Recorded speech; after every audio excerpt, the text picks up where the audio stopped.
Hello, my name is Ron Grill, and I'm the body man and painter for the 69 Superbee here. And my co-worker is Brian Mosbek, who is the builder and the fabricator of the car. We're from Blaine, Minnesota, and the car was about a 5-year build. The engine in this car is a 392 Hemi. It's a late model Gen 3 Hemi, and it's a rebuilt factory engine out of a Challenger, and it has an automatic transmission.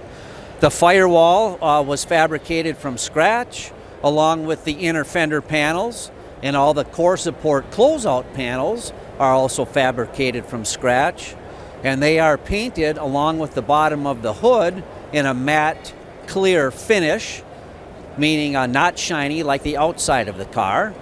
And then there's just the tubes continue from the roll bar under the dash along the inner fenders and to the front of the frame rails.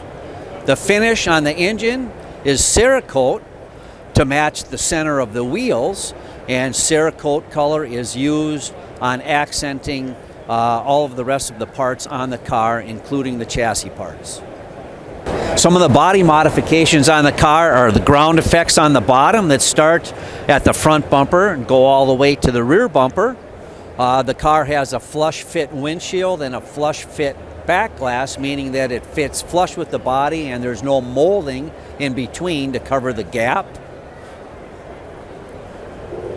Getting to the inside of the car, it's got a scratch built interior, meaning the dash hand fabricated, the rear seat and the console all hand fabricated, lots of manufactured moldings and brackets and grille work inside the car. The interior materials are leather, suede, and hydroweave materials, and then there's two different colors, the tan and then a color that's a little darker to match the Cerakote color that's the wheels and the accent color. The dash, console, and rear seat were made from scratch and upholstered. The roll bar in the car, it has an 8-point roll cage. The roll bar has been covered in leather and hand stitched, very intricate work. And the roll bar for a safety feature is actually well integrated and almost hidden along the roof and the pillars of the car. The wheels are from Budnik, and they are a brushed rim with a painted center, and the painted center color is what we used as an accent color for the rest of the car. So some of the undercarriage components and engine components, as previously mentioned, are all Cerakoted to match the wheels, and that's where the accent color came from when we actually purchased the wheels.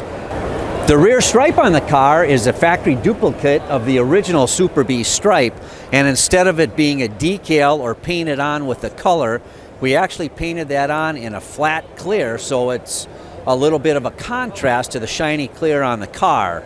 So it was made with a mask of the Superbee emblem on the side of the quarter panels, taped off, prepped, and sprayed, and then unmasked, and then that's how we ended up with the Superbee stripe on the rear of the car. The inside of the trunk is finished similar to the interior of the car. It has hydroweave on the floor, and then finished in leather, and then the color that matches the Cerakote in the leather with a couple of handmade moldings and some grille work. The bottom of the deck lid is painted shiny. No upholstery on the bottom of the deck lid. It's such a beautiful piece without anything. We left that uncovered and just finished it very well. The rear glass in this car is flush fit, just like the windshield is. Many hours of taking the glass out and putting it back in to make it fit super nice. And then the shape of the rear glass also made it much more difficult to do that, but it was approximately 50-60 hours just in fitting the rear glass to make it look how it does, which is a smooth transition from the glass to the body with no moldings.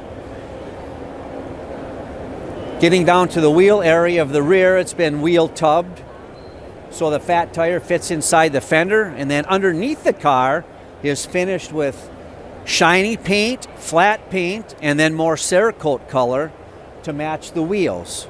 As mentioned before, the Cerakote color is the accent color on parts throughout the car. Bottom finish to a very high degree of detail. The exhaust is handmade from stainless steel. And then no finish on the exhaust. It's just been bead blasted and left raw in that state.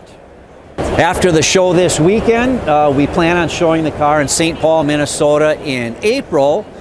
And then after that, this summer, we're going to make a plan and do some shows next winter, and then possibly some outdoor shows after that. So we're kind of looking at a couple years down the road for showing. But that's the plan with the car. And then after that, the car will be driven. So it might be a couple years still, but the car will see some road miles. And we can't wait for that to happen, to be honest with you. It should be fun.